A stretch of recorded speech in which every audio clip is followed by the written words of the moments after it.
Hello again, everybody. This is Patrick Hebert with Freedom Lovers Life podcast. Again, never know which episode we're on, but it's one of them.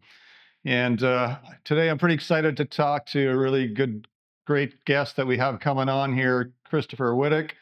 We're going to talk a little bit about what's going on in Canada and what Christopher is up to. And I think you're going to enjoy this one. So, Christopher, maybe you can give us a little background on who you are, what you do, and we can go from there. Yeah, for sure. So my name is Christopher Wedick. I'm CEO of MindShift Studios. We would be the agency in Canada helping freedom organizations and freedom fighters spread their message. Some of our clients include Tamara Leach, John Carpe with the JCCF. We've helped tremendously with the Alberta Independence Movement, with the Alberta Prosperity Project, Viva Frey, many others. And I also helped found the Reclaiming Health organization along with Dr. Kenneth Fernandez-Taylor. And we put on the Reclaiming Health and Longevity Symposium for Unity and Freedom in El Salvador. It was the largest wellness and Bitcoin event the country ever saw. And we had over 50 speakers from over 13 different countries. A lot of very outspoken doctors were in attendance, like Dr. William Mackis, Dr. Sherry Tenpenny, Dr. Orlando Silva. And we really wanted to merge both, the red pill and the orange pill, decentralized health and decentralized wealth. So that's kind of what I've been focusing on recently, but I'm back in Canada for a short period of time, and it's been quite something. And I think a lot of Canadians are starting to wake up to what's truly going on. So Yeah, so I guess you and I met in Salvador, right? And we had a round table with some government ministers and a few other people and trying to explain what would be good for the country in terms of residencies and, economic booms and things like that. Obviously, I'm a huge fan of Bukele and El Salvador and what they've done to pretty much almost eliminate crime in some ways. And obviously adopting Bitcoin is we're big Bitcoin fans at Atris and building our Veritas villages. So that's a great place, and I'm sure there's going to be a future Veritas village in El Salvador as well. That's nothing new that we haven't said before, but it's just finding the right property there. But so you're back in Canada. What's it like on the ground there with I don't know, there's the new whatever C9 or one of those bills and all the things. I've been out of Canada for well, kind of couple decades, but officially I have been a non-resident for over a decade. So I still hear a lot of the news from family and friends in Canada and what's going on, and we get a ton of Canadians moving down to this part of the world to get away from some of that stuff. But what's the what's going on in Canada right now? yeah, so they're passing all these bills like Bill C9, Bill C22, and many others. And it's all to implement this new digital system, digital ID, so basically a surveillance state where they can create the Ministry of Truth and control the public through eventually a social credit system. So they're getting all the groundwork laid to allow for this. And so I think a lot of Canadians don't realize what's truly going on because our politicians are so good at lying to us. They are trained in the art of lying. They have actually received training to do what they do. A lot of people don't realize what goes on in secret societies. Well, that's the secret. And so yeah, our Canadian government officials have, sold their soul to accomplish this new world order system. And as a result, they're, keeping Canadians sick and poor.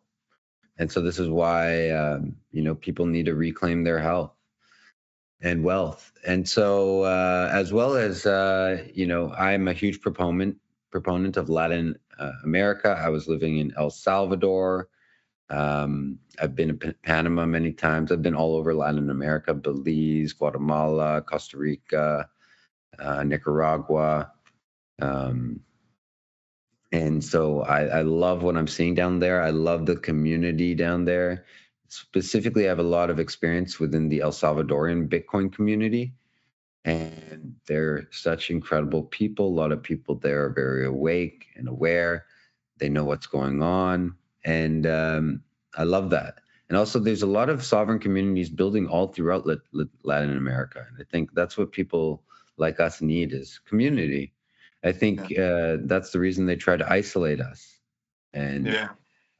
if we have Well, community, it's been great for us because I mean, like you said, people want community. It's probably the first thing, we get asked is, am I going to make any friends down there? And I always tell them, you're going to make more friends than you want. You're going to have a hard time not, going out for dinner or whatever every night with different people because there's a lot of them, a lot of like-minded people down here, and people, like us that I can't think are a little more awake, not woke, but awake and see what's going on around the Western world. Kind of want to live with people that are, similar mindset because we're tired of talking to woke people and trying to convince them that something's going on. And so that's why, our communities have been very popular. I think we weren't sure when we started developing the Veritas villages whether it was going to be like me, my wife, and a couple friends and family living in it, and that was it. But we found there's a huge part of the population that is starting to see what's going on. And I don't know. I'm curious about your opinion. Well, like there's so many things that have gone on in Canada in the last, especially since COVID, right? And I think that woke a lot of people up to what's going on. We had one client that wanted to buy one of our homes in Nicaragua in our Veritas village, Playa Pacifica, and he had made the mistake, like me, of donating to the trucker rally, and they froze his account and for almost 2 years, so he never was able to actually buy a home. He was a well-off guy, and he was starting to have to ask his friends for helping him buy groceries because they had frozen everything that he had. And his two mistakes was he went he donated to the trucker rally, and then he also went with his wife on a trip to Egypt to see the pyramids, and he donated to some kind of humane society like dog shelter while he was there. So the government said, "Oh, you're supporting terrorists," and so now they really not locked him down basically. And it was just like it's crazy because people don't think that people thought that was made up, right? That the bank accounts were being frozen, and they would have frozen mine too, except I fortunately moved them all out of Canada and became a non-resident. But how do we fix Canada? Is there a fix for Canada, or is it just people need to understand that empires fail, and the Western world is kind of failing? We're seeing, where Latin America was, 20, 30 years ago, very socialist, and now it's moving. We just had elections in Colombia where moved more center right. Obviously, Venezuela's changed with what's going on there. Um, uh, Ecuador is, Noboa, president there, is more centric, more a little bit right leaning. Here in Panama, it's always been kind of centric and basically. But you're seeing a lot of these countries go from, we've had enough socialism and communism, and now we're going to correct that. Whereas Canada, the UK, Germany, France, they're all going the wrong direction, especially the Commonwealth countries like Australia, Canada, South Africa. But what's your thoughts on two things, I guess? One is, how do you get people to wake up without seeing us all as conspiracy theorists?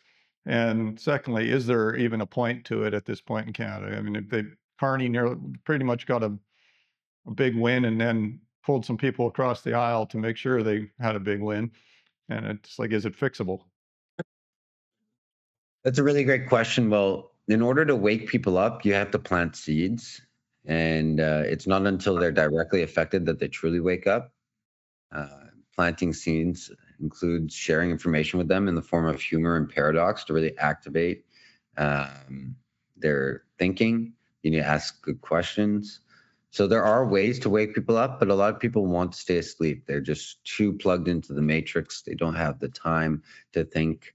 They are chasing, money, trying to pay down their mortgage. The economy is being squeezed. They don't have time to think. So a lot of these people are stuck. In regards to what's happening in the West, it's called the 4 stages of ideological subversion. So it involves demoralizing the West, destabilizing the West, which started with the pandemic, bringing the West to crisis. So that involves incorporating the Cloward Piven strategy to overwhelm each Western nation with so many people from other parts of the world, immigrants, and to bring the welfare system to crisis, to then shift in a new system. So um, a lot of the immigrants in Canada are just, they want a better quality of life. This is why they chose to move here. However, the politicians have weaponized this to accomplish this New World Order agenda. And so once we reach crisis, then there's a normalized new system. So if we were to start today and re-educate all Canadians in the best interest of Canada and remind them of patriotic values, we would start like right now. It would take 15 to 20 years to re-educate three generations or educate three generations of Canadians who are patriotically minded, common sense people.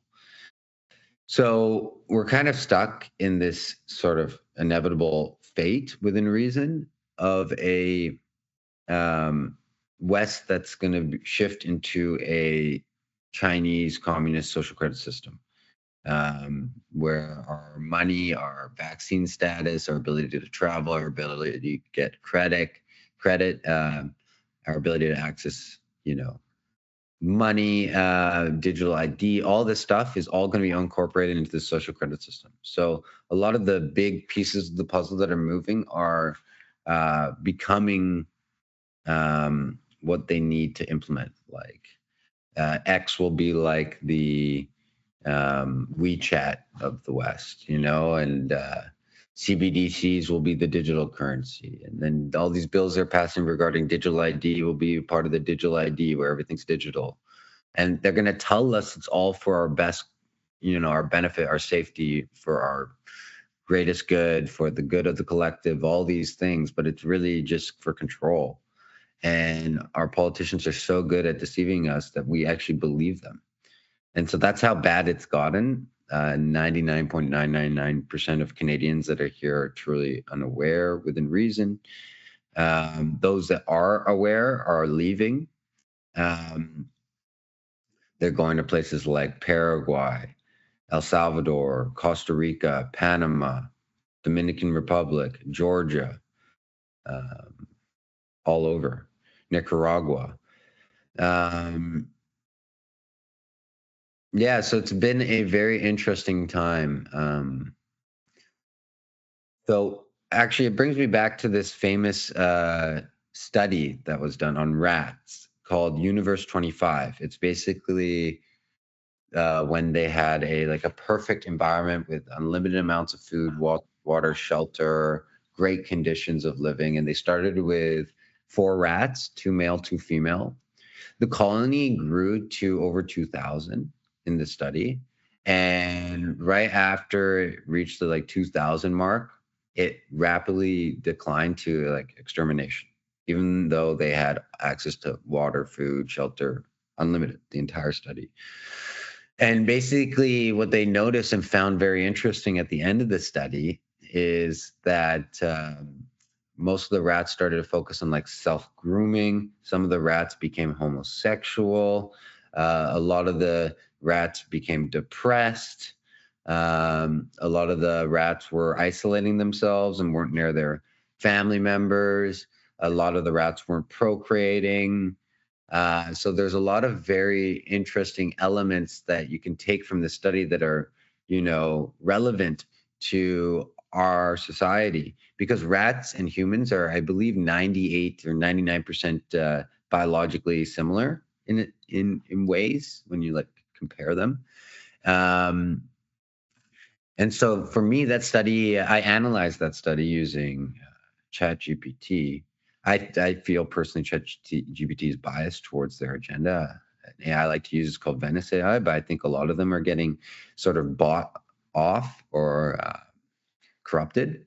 But basically, let's say you were an awake rat in that study in Universe 25, and you're aware of where the colony was headed. Um, and you're trying to figure out how to escape, escape the colony of Canada, right? And in that study, based on my analysis, only around 5% of Canadians that woke up would leave, 5 to 20%. But it was more emphasis on the 5%. So only 5% of Canadians that are awake will actually pull the trigger and leave the country, based on us using this study as a accurate comparison. And that's kind of how I've seen it in just day-to-day life. I know lots of people. I'm telling people all about El Salvador, and like none of my friends have chosen to leave other than one, and he just came back. And I've managed to meet really incredible people down in El Salvador and other parts of the world that are Canadian that chose to leave. But if you look at the amount of Canadians that are really waking up and leaving and shifting their lives, it's very few. A lot of Canadians get stuck with, assets, family, payments, all these things. So this is why you got to be debt free. You got to focus on the 7 Fs. I came up with this list of 7 Fs. It's faith, family, friends, food, finance, and force, and freedom. And so these are like important aspects, I think, for people going through this to kind of focus on, because people don't know where to focus right now. They're kind of like all over the place. As well as a lot of people are very confused. So this is where Yuri Bezmenov, a KGB defector that talked about the 4 stages of ideological subversion, he says during this time, no one will be able to come to sensible conclusions in the interests of protecting themselves, their family, their community, and their country. So that's kind of what I notice everywhere I look. I'm like, okay, that doesn't make sense, but that's what that person thinks, and they're really stubborn and they don't want to shift their perspective, even though they're unaware of what's about to go down. And so this is where, as well, I predicted kind of what they did during the pandemic, financially and economically. Starting March 27th, I believe it was March 27th, 2020, they lowered interest rates, and they did that for an 18-month period consistently. Like they kept interest rates low. This is when money was the cheapest. And so a lot of people refinance their 5-year fixed term mortgages. So in Canada, most people have 5-year fixed term mortgages. And so I knew starting around March 27th, 2025, the real estate market would slowly implode over that 18-month period and onward. So we're within that 18-month period now. And and by the time we reach the end of the 18-month period, I think it's going to get even worse, because after the 18 months, interest rates drastically increased, right? And Canadians are already sort of feeling the effects of increased interest rates, right? And a lot of them didn't get to lock in those rates. So I knew starting around this time, the real estate market would really start to hurt. And so that's what we're starting to see in Canada. I think this is why it's becoming tougher for Canadians to leave. So they're kind of financially locked in. Exactly. I mean, just along that line, I was talking to somebody from Toronto not too long ago, and he had bought like an $850,000 condo downtown Toronto, and now he's struggling to sell it. Nobody's buying it at 350, and it's all because of that. I mean, I was doing the same thing, trying to tell people, hey, your Canadian fixed term 30-year mortgage is not a 30-year mortgage. It's a 5-year mortgage. Let's just face it. You have to renew it every 5 years. Down here in Panama, you get a 20-year mortgage at a fixed rate. It's 20 years. Right? You're set at that. So you know what it is. Maybe you're paying too much, maybe you're paying too little, but you know what it is. You don't have to go into the blind unknown in what the situation is going to be 5 years ago or 5 years from now. It's very set up to basically repossess homes and kill the economy on the housing side. And I was trying to convince people, same thing, right? By 2025, 2026, you better have sold your home or you're going to get caught in this. And there's pockets like I know Victoria on Vancouver Island is always a retiree center, right? So there's wealthy Canadians mostly, and maybe Brits and things like that that are moving there. And so you kind of props up the real estate in certain areas, but most of the country doesn't get that benefit of being propped up into ridiculous rates. And Vancouver was, same thing. It's, up at the San Francisco Bay Area. I think it was even more expensive than San Francisco at one point, but it's just it's interesting you're talking about the rat study. I'm familiar with that too, and that study is often quoted. I don't really have a whole lot of hobbies. One of them is watching, trying to learn more about the fall of empires, whether it's the British Empire, the Ottoman Empire. They all go through 4 or 5 of the same symptoms.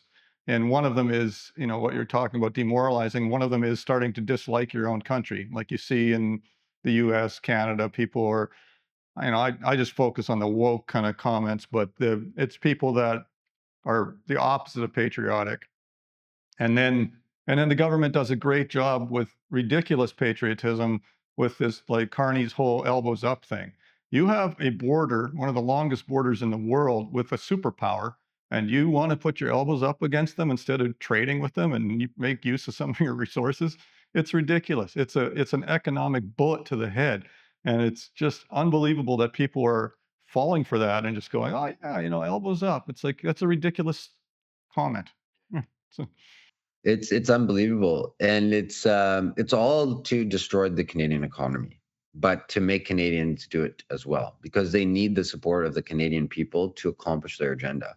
So they want us to forget that the people have the power, but we're just so divided. They're actively dividing us from every single angle, every which way, to keep us divided into identifiable groups, so that no one can unify against a common enemy. So that's the sort of greater sort of reason why they're really pushing all this division within every single social justice movement. Um, Soon now in Canada, if you kind of expose a lot of these movements, you could go to jail for hate crimes. Oh, I made someone feel bad. And now I can go to jail because I just exposed the truth that basically our Canadian country, our country of Canada, has been subverted and is imploding by design. And the people driving the ship are the ones leading that charge. However, the population has been so deceived by these corrupt politicians that they are actually, propelling the ship towards this inevitable crash, inevitable failure of the system to then shift in a new system. And what these people forget and don't realize is that once they accomplish their goal, a lot of these people that are coined the useful idiots, they just get squashed like cockroaches. yeah. Uh, because communism, ultimately, what a lot of people don't realize in Canada that are pro-communism is it doesn't tolerate dissent. So if you get labeled in that category of being a dissident, they won't tolerate you. So they'll either Well, it's very close to that now in the UK and in Canada with the hate crime. They call it hate, in the guise of protecting people, but it's really, if you point out the obvious, if you point out part of Canada's economic problems and housing problem is an open border, now you're racist, right? So it's always the same thing, and it's it's I don't actually hold a lot of government accountable for this sort of thing. I expect more from the people. To me, one of the most disappointing things was like I'm libertarian. I'm right down the middle. I probably lean a little bit toward more right wing policies these days than left wing. But the left wing liberals in Canada used to be the party of low taxes and small government and that sort of thing, and now it's pretty much 100% on the conservative side. So I'm down the middle, and I don't like the right versus left thing, but it's just like it's just ridiculous that you can't speak. You say like the communism doesn't allow for dissidents. Well, it's pretty much like that now. I mean, in the UK, more people went to jail in the UK than in the USSR for speaking against the government. So Canada's, with these Bill C9 and all that sort of rules, it's basically the same thing. So it's only a matter of time before you start seeing, and even like some of the things, I'm sort of rambling here on the side, but like during COVID, arresting a pastor in a church or something down here, that wouldn't even be heard of. Like they might try to say, look, we're going to do something, some rules for COVID, but they would never take it that far. And for people to just accept that, or the cops trampling little old ladies in the trucker rally and everybody's, we stand with the police. It's like, come on. Have you lost your mind completely? It's unreal. I don't know if it's out of fear, out of need. I know of somebody that I talked to's in her 60s, has grandchildren, and saying that didn't make a ton of money in life, and it basically relies on the government doling out a retirement, right, for her. And she's aware that the government is spending more than it can, more than it should, and it's just putting the country more and more in debt. And that debt can, if it's ever going to be taken out, it's going to have to be her grandchildren probably that work their way out of that. Or like you said, it's just going to be a Chinese run country, which in part ways it already is. But they, it that's the saddest part, is somebody who realizes that it's almost a selfish thing. To me, it's like you are unwilling to fight against this system, knowing that it's your grandkids that are going to have to pay. Why don't you pay for it now and go, no, start voting in people that are against this. But it's amazing. I guess it's just driven by requirement, right? Like if people don't have the fight in them. No, I had the fight in me, and that's why I started MindShift Studios. It's really a counter propaganda agency. So, like two of the examples you brought up are two of my clients: Tamara Leach, who organized the Freedom Convoy; Artur Pawlowski, who runs the Solidarity Movement of Alberta. He started the Solidarity Movement of Alberta party. I was one of the founding members of that party. I was also a candidate in the election for MLA for that party. I came fourth out of five candidates in Alberta, uh, in Calgary Mountain View. Uh, and, we did all their, digital marketing or a lot of their digital marketing for the party, like building their website, helping with their email campaigns and whatnot, to really unify people and try and get people aware. Um, so there are young men like myself in Canada that are trying to figure out ways to get the message to the people through either starting smaller scale news organizations, or helping a lot of these freedom fighters that have a platform spread their message. That's kind of my angle. How can I help as many of these freedom fighters as possible to spread their message to the people who need it the most, especially with the fact that the big pharma agenda has been specifically designed to weaken and lower the Canadian population. So it's super, super interesting times. But I was like, look at all the women and children that are unaware of what's truly going on. Real men need to step up to the plate. And so, yeah, that's why I created MindShift Studios. Because people need a mind shift. They need to awaken. And I've realized my purpose in life, or one of them, is to help people awaken to the truth about what's going on in the world, because they deserve to know, I feel personally. Well, and we need more folks like you to do that. I mean, we're doing our little piece. A few years ago, we realized that there's really nowhere for people to go, right, where they can kind of find their community. At least there wasn't at the time. Like you said, there are more of these communities coming up. Ours are Veritas villages, but there are other ones. So if people want to leave Canada, I would just say, don't be afraid to. Contact us, contact other groups like us. Find out that there is your tribe is out there. There are other people that, nothing's worse than going to your family gathering and not being able to say what you want to say because you're surrounded by people that just think you're nuts and, conspiracy theorists and everything. So here you can, we don't always agree on everything, but we have the age old ability to agree to, not agree, right? And then we can move forward and still be communicative and friends and everything. So nowadays, like you said, everything's so divided, and that's a method, right? That's not just happened, right? That's on purpose. And so, I hope we can, you can, Mindshift Studios can be very successful at finding more folks. And I'm just curious on the Alberta separatist thing. Where is the status of that as we speak today? Like, I'm not as familiar with it as you are, I'm sure. Yeah, for sure. So my business partner and I, we're involved with the Alberta Prosperity Project. He's a board member and one of the founding members of the Alberta Prosperity Project. And they're really the organization that's led the charge um, in regards to the referendum education campaign to educate Albertans on the importance of a referendum on independence and, you know, why and how Canadians would benefit from an independent Alberta.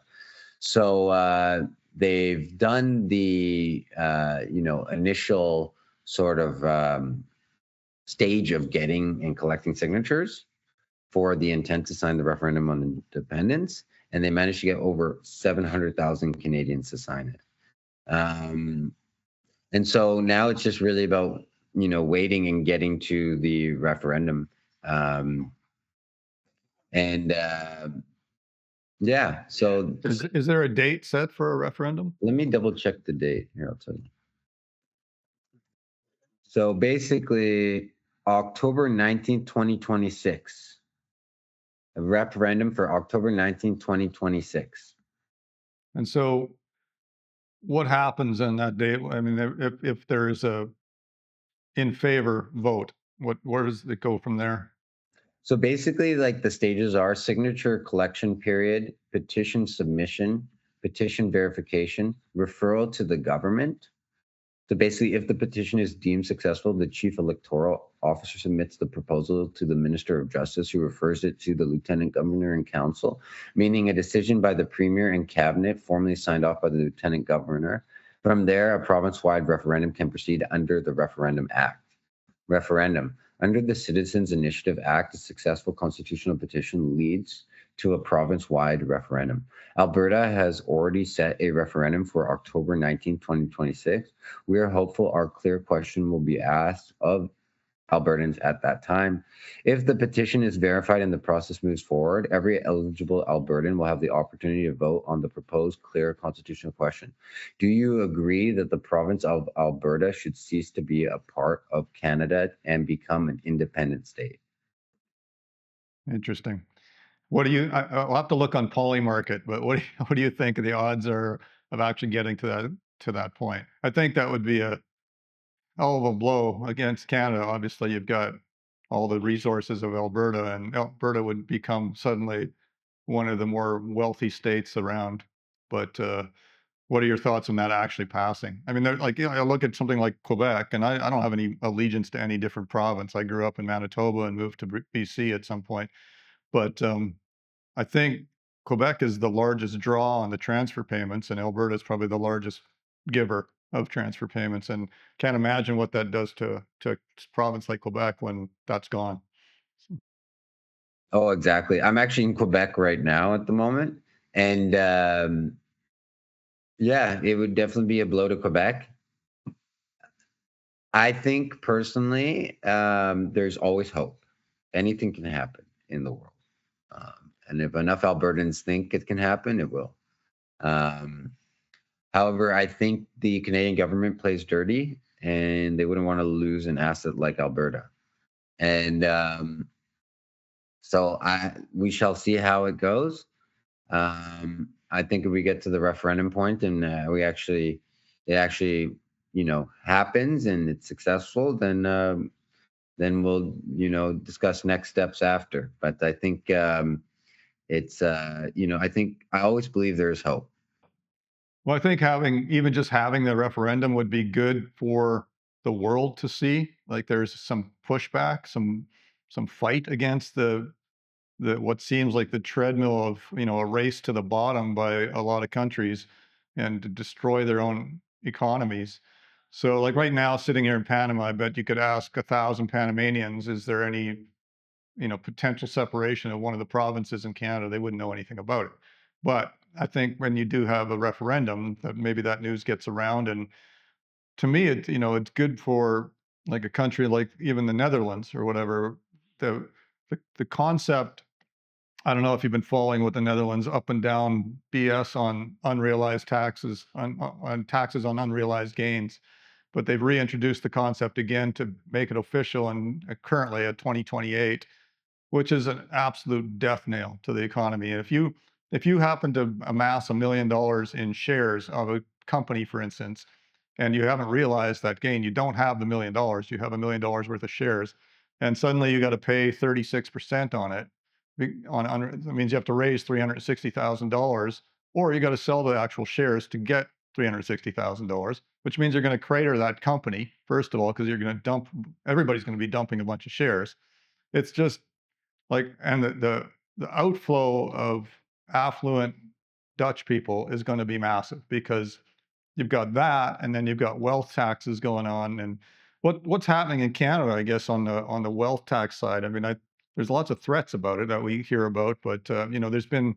I saw a speech by some politician not too long ago saying he would recommend at minimum a $500,000 tax to leave the country. I mean, that's not a free country anymore if you can't leave without paying to leave. So where does that stand? Do you see that coming down the road too, a wealth tax? Oh yeah, they're literally like purposefully full steam ahead trying to create a communist world government. So in communist systems, there's the oligarchy and there's the proletariat. So how do we make, Western nations with major middle class communities, how do we shift them into the proletariat class? Well, in order to do that, you have to do this. Yeah, you have to break them. You have to break them.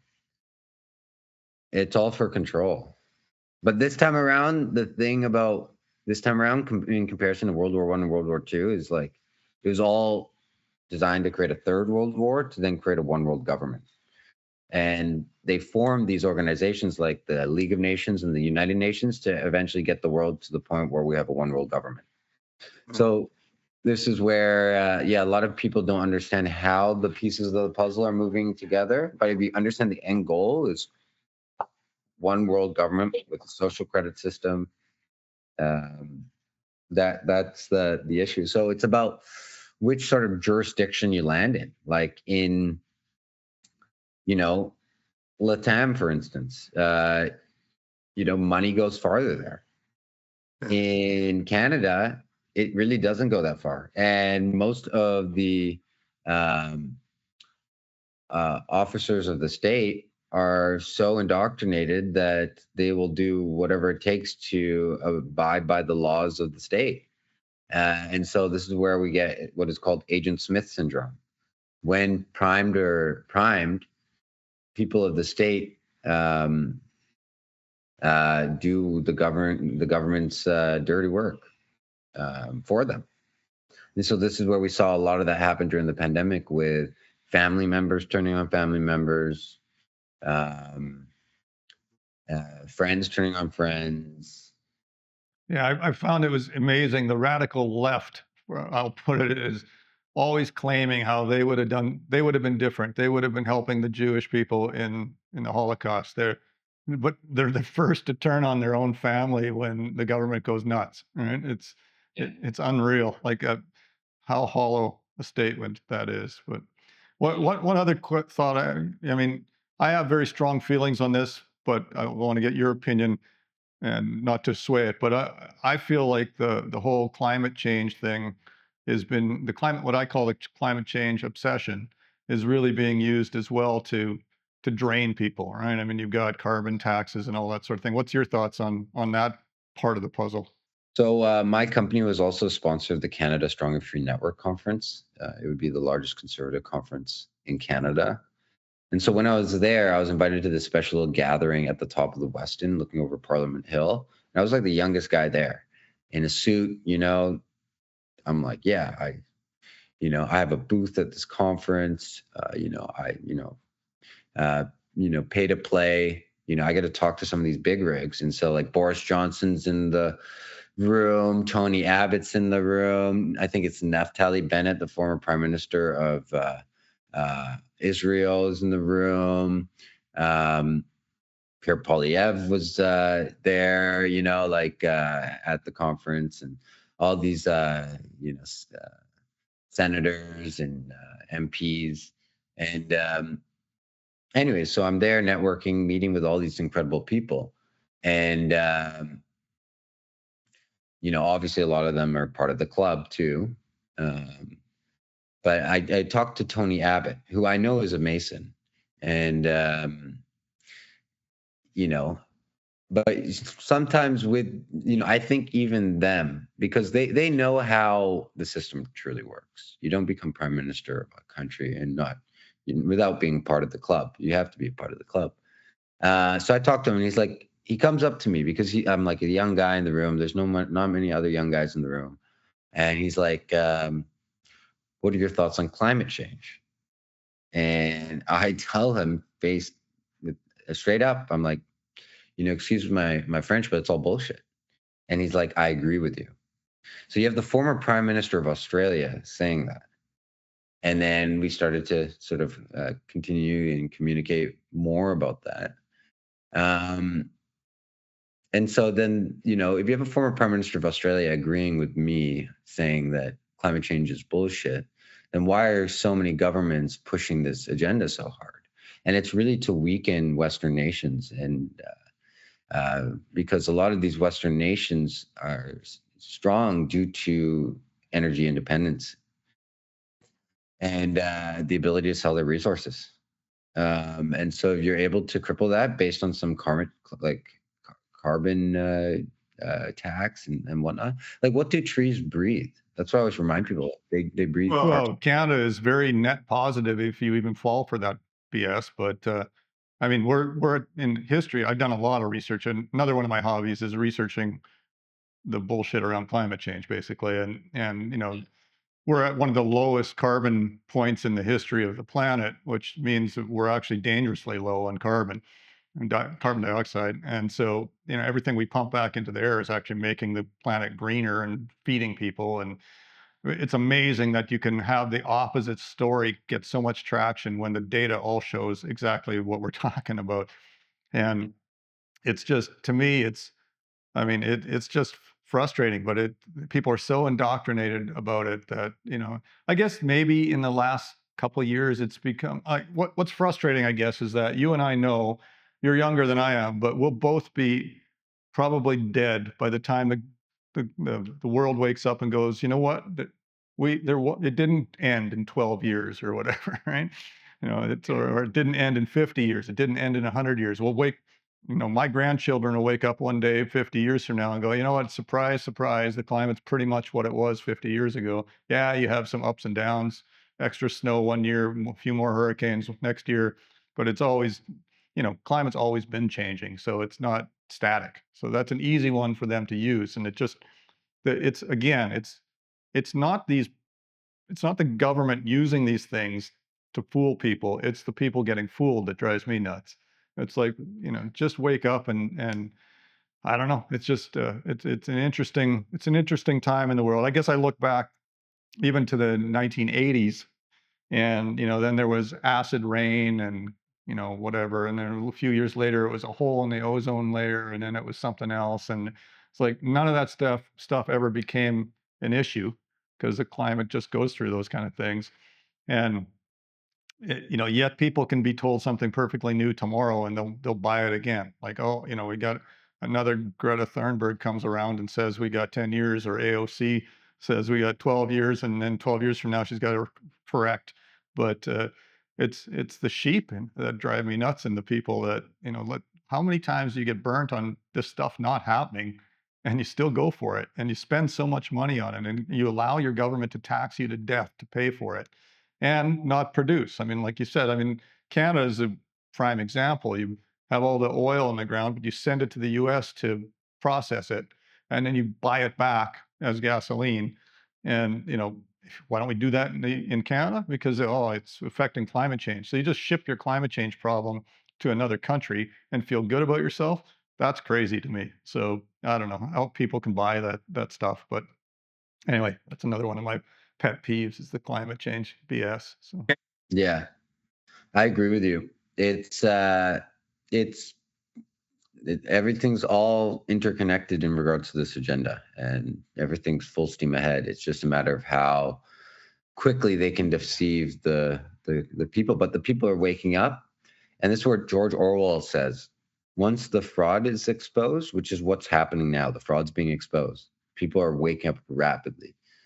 Then they use force. So, and we're seeing like this inflection point where the economy is really taking a turn right now, like for the worse, not better.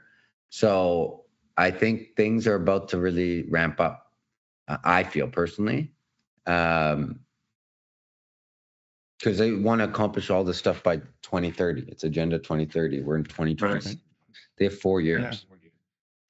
Yeah, I know. I hope you're right. I hope more people are waking up. I think I think I see that too on a number of fronts. I don't know if it's enough, but if it's a if it's a downward spiral that can be stopped, I mean, I guess the way I see it, and one reason I'm here in Latin America is I think the West is going to this, the communist side, and Latin America is going to go back to capitalist side, and we're just going to invert the whole world, and the next superpower will be down here, maybe I don't know, but yeah, it's unfortunate, but the fall of empires always go through the same symptoms, and they're U.S. and the Western world is going through all those right now. So I hope you're right to end on a positive note.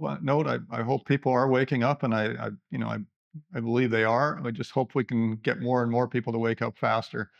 So anyway, Christopher, I really appreciate you being on the podcast today, and thanks for hopefully we get you on again in a little while. Maybe after the referendum in Alberta, we'll have to do another one and see where it sits. Yeah, that'd be great. And I'll let you know when I come down to Panama, and I'd love to go for dinner. And Yeah, we'll show you around the communities as well, and can get a good view of it.